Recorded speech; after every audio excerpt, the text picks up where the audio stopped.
হাইকোর্টের রায়ে সন্তুষ্টি প্রকাশ করেছেন বুয়েট শিক্ষার্থী আবরার ফাহাদের বাবা বরকতুল্লাহ। দ্রুত রায় কার্যকর দেখতে চান আবরারের মা। তবে আসামি জেমি জেল থেকে পালানোর হতাশা প্রকাশ করেছেন ছোট ভাই আবরার ফাইয়াজ। 2019 এক নির্মমতা নিষ্ঠুরতার সাক্ষী হয় গোটা দেশ। 2011 নম্বর রুমে থাকা আবরার ফাহাদকে ডেকে নিয়ে যায় সহপাঠীরা। বলা হয় বড় ভাইয়েরা ডেকেছে তাকে, তবে সে ডাকে ছিল তাকে পৃথিবী থেকে চিরতরে বিদায় করে দেয়ার ডাক। সে রাতে দফায় দফায় পিটিয়ে হত্যা করা হয় আবরার ফাহাদকে। পরে মরদেহ ফেলে রাখা হয় সিঁড়ির নিচে। এ ঘটনায় উত্তাল হয়ে ওঠে বুয়েট সহ বিভিন্ন ক্যাম্পাসের শিক্ষার্থীরা। 3 দিনের মধ্যে গ্রেপ্তার করা হয় 22 জনকে।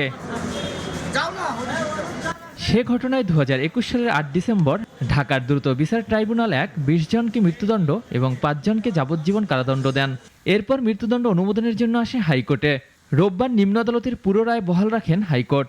এ রায়ে সন্তুষ্টি জানিয়ে দ্রুত রায় বাস্তবায়নের দাবি জানান আবরারের পরিবার। হাইকোর্টে যে রায়টা দিয়েছে এটা আমরা আপাতত সন্তুষ্ট, কিন্তু আমরা চাই যাতে দ্রুত এই রায়টা কার্যকর হয়, সেই জন্য এটা ব্যবস্থা করা হয়। যে এই রায় যেহেতু আমরা সন্তুষ্ট, আর রায় যেহেতু হয়েছে, এই রায়টা যেন দ্রুত কার্যকরী হয়, যাতে এই রায় কার্যকরী হলে এই যে আমাদের পাশে সারা দেশের মানুষ আছেন, যাতে এরকম আর কোনো কাজ অদূর ভবিষ্যতে না হয়। তবে কারাগার থেকে আসামি পালিয়ে যাওয়ায় হতাশা ব্যক্ত করেন আবরারের ভাই। হঠাৎ করে জানতে পারতেছি একজনকে পালিয়ে চলে গেছে। ইভেন সে হচ্ছে এমন একজন যে হচ্ছে তাকে রুমে ডেকে নিয়ে গেছে এবং মারার সময় যে উপস্থিত ছিল এমন একজন হচ্ছে সেখান থেকে পালিয়ে চলে গেছে। মানে এটা তো আসলে আবার পালাই গেছে, ওই টাইমে অনেকে পালিয়ে গেছে, কিন্তু সেই জিনিসটা কেন লুকিয়ে রাখা হলো, ইভেন কেন হচ্ছে 6 মাস পরে জানানো হলো, তা নিয়ে আসলে আমাদের কাছে কোনো পরিষ্কার উত্তরও আসলে এখনো পাই নাই। হত্যাকাণ্ডে জড়িত সকলকে গ্রেপ্তার করে বিচারের মুখোমুখি করার দাবি এলাকাবাসীর।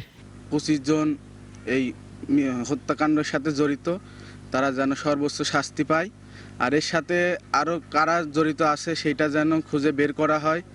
আবরারের হত্যার সঙ্গে জড়িত 25 আসামির মধ্যে 4 জন পলাতক আছেন, তবে এরা সবাই মৃত্যুদণ্ড প্রাপ্ত।